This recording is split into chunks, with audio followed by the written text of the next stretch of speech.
Hello and welcome everyone. You're watching a fresh edition of Carnival 2014. I'm Shivani Gupta and of course we're building up to the big match later tonight. In just a few hours from now, the business end of the Football World Cup starts with perhaps two of the most flamboyant teams on the park, Brazil and Chile. And then there will be another South American party as Uruguay will lock horns with Colombia. And to talk about this South-South party, we have another power-packed show on tonight. With me in the studio is Eric Benny. Bengaluru FC's coach Ashley Westwood joins us from Bangalore. Arunava Chaudhary comes in from Berlin. And our consulting editor, sports Boria Majumdar joins us from Kolkata. First up, of course, we're talking about Brazil, who are all set to face Chile in their first pre-quarters in the 2014 World Cup. This match will kick off at 9:30 p.m. tonight, so perfect timing here in India, and it's set to be a cracking match. Let's just show you what we can expect from this match first up.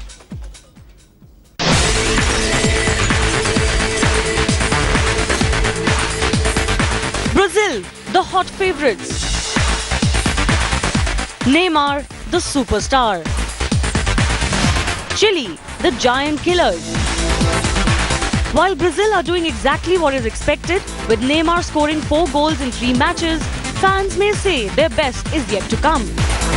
On the other hand, their opponents in the pre-quarters, Chile, the perennial South American underdogs, have played some fast, speedy and exciting football.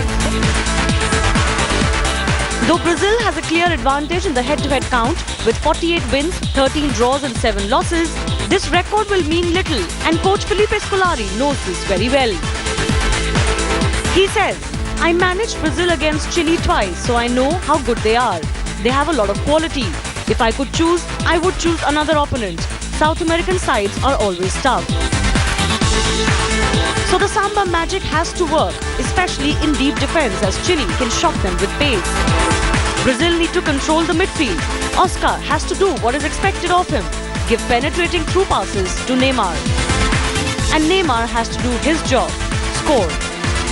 This all-South American clash promises to be a mouth-watering affair. Sports Bureau headlines today.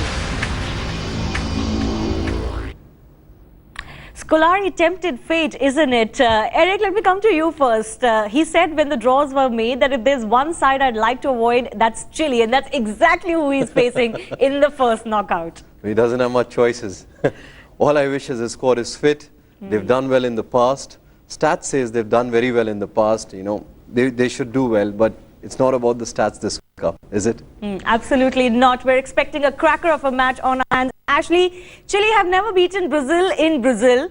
They've never beaten Brazil in the World Cup. But will any of that matter tonight, especially after their performance in the group stage? No, I don't think it will. I think if there's one team you look at in the whole of the World Cup that are completely fearless, that would be Chile. You know, they go out there, they give it everything they've got, they attack with flair, they have pure tempo about them, and they won't be looking at anything that's happened in the past. They know it's a one-off game, and I expect, to be honest, I expect maybe an upset. All right, so there we have our first prediction of the day. Let me go across to Arunava. Arunava, the Chilean players accept that their game is a high-pressing one. That leaves them, a little vulnerable. Some even say it's suicidal. Do you think they'll stick to that? Because that's what's got them here to the pre-quarterfinals. I think they will stick to it, and the other thing that they'll try to do is block Neymar. I think if you are able to control Neymar, you have the Brazilian attack under control. Oscar had a very, very good game against Croatia, but after that his level has dropped, and I think Chile and the other teams, what I was talking the other day about is, they're playing this very flamboyant attacking game, pressing high up and trying to put pressure on the others. And that's something that the Brazilians don't like. And there was an interesting quote from a Brazilian legend who said that he's worried about Dani Alves as well as Marcelo not being as strong as they can be. And that is maybe the chance for Chile on the wings. Yeah, and Sanchez said, we are here to create history. And the Chileans have also played some tougher opponents to get to where they are right now. So this is quite a game we are looking forward to. Yes, Boria, Chile say, if we can beat Spain, we can beat Brazil. It might not be the same, but what do you think? Will I get a chance to wear this jersey again? I think you should, because FIFA will want you to do that. I mean, this is a question for all three of your panelists. Do you think it will be 100% fair? Or will the organizers do what they need to do? We don't know what they can do, but will they want Brazil to go through? Because I think they will want Brazil to go through definitely for the success of this World Cup. No, they'll want them to go through, but they can't really do anything now, can they? It's all about Brazil and Chile They on can. the field. They of course can. They of course can. Shivani, they of course can. That's why Neymar wasn't shown the red card in the first game. There can be subtleties on that pitch which you and I will not know. That is the question I'm asking. Without Brazil, this World Cup will not be what it is. That's the question we all need to do. Will there be a 100% fair game or will it be not? All right, so what you're pointing to is something extremely dangerous. I don't know how much I want to tread on that. But there is already controversy, Ashley, on Howard Webb officiating this match.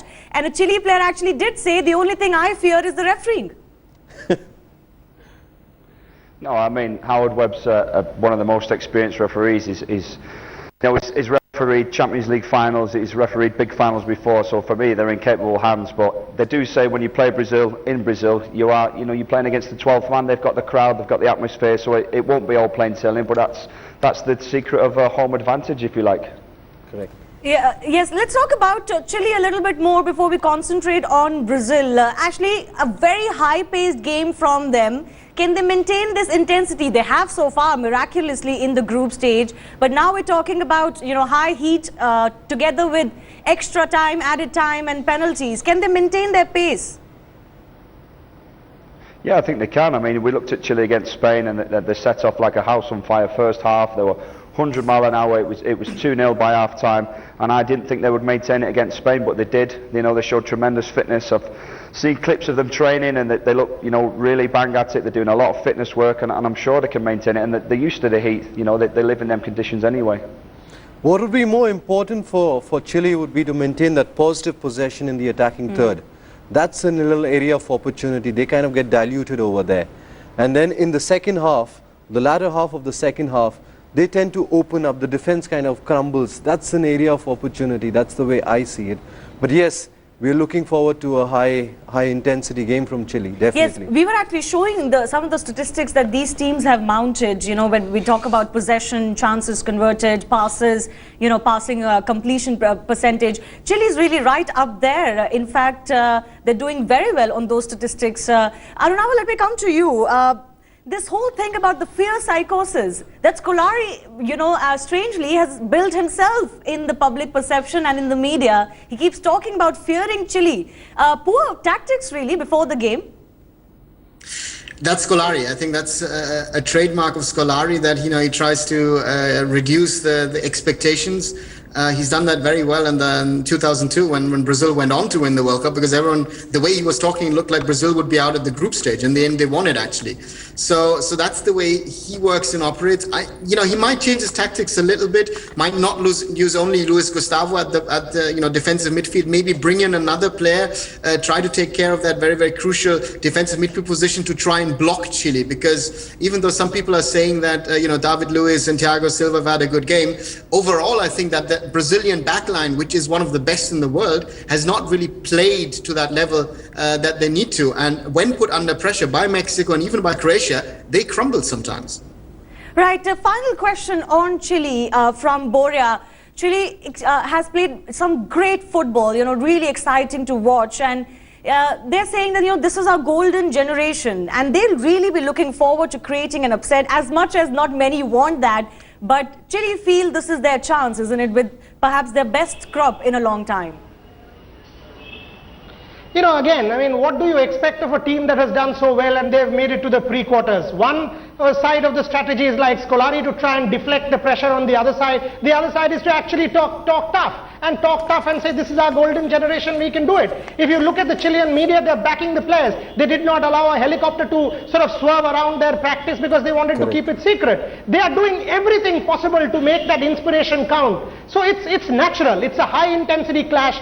There will be mind games played off the field, strategy, tactics, everything. But ultimately, 90 minutes on that pitch, on that park. Let's talk tactics now, formations from both sides. Let's talk about Brazil first up. Eric's here with the formation. Eric, Fred, Oscar, Neymar, Hulk. Really the most important players. But defense has come under question too for Brazil. Yeah, they have to play the formation, what's worked for them, which is 4-2-3-1. Now, I mean, we all know Caesar, he's been effective in the D. You know, this area he completely marks well. He's done well in the past. What's important is the communication between Luis and Thiago Silva.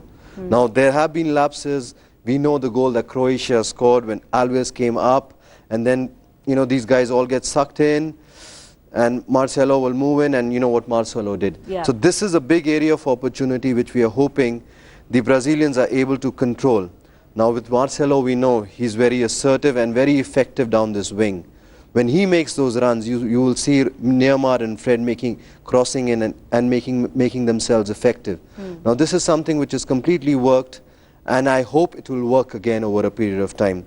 Now with Hulk, you would see a lot of action happening in the central part of the park, where Alves connects with Oscar, and then he tries to find Neymar, and then he tries to find Fred. This is something which will completely work, and we want it to work because this is a great combination. If we've seen a lot of pass in terms of passes completed, this is a perfect triangle of football that they have played, and it has worked completely fine. Now Fred coming in, he has a very critical role because when Oscar is looking out for Neymar, there is a tendency that Neymar will move in and Oscar moves out, and Fred has to come on this first post or the second post to make itself more effective. So there's a lot of attacking football, a lot of triangular football that we want to look at, and we are hoping that this thing really works this time. Yes, Ashley, your word on Brazil's formation and just perhaps what the weaknesses would be for them today?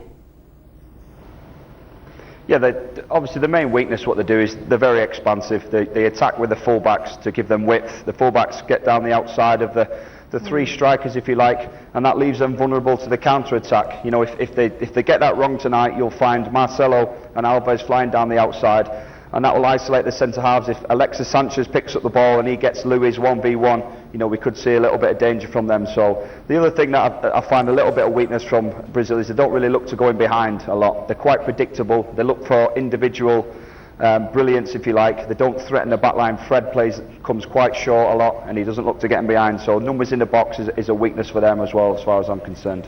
All right, let's talk about Chile now.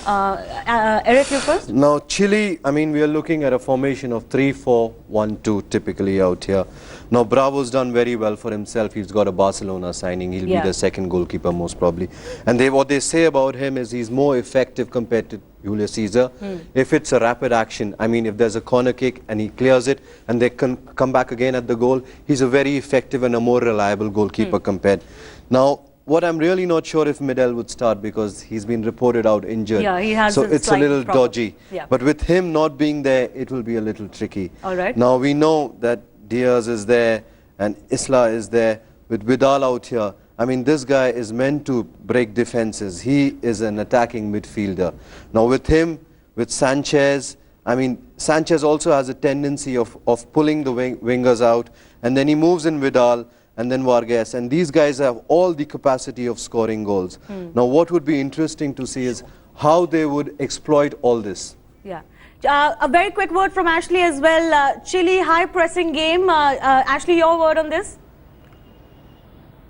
Yeah, that's what they do well. You know, the 3-5-2 really is how they set up when they've got the ball. When they haven't got the ball, they slip into a 5-3-2. They're very compact in the middle of the park, which gives them numbers to go and press and win the ball back. They're a team, that's the word. They're not great individuals. You've got one from Barcelona, one from Juventus. Apart from that, you know, they've got unknown names, so they work really hard together as a team, and I expect them to do that tonight. All right, so we're expecting a cracker of a game. Both teams known for their attacking flair. Of course, Chile has proven that. But it's not so easy to discount Brazil. Of course, they'll have the home crowd support and they've done reasonably well. But we're looking forward to a cracking game.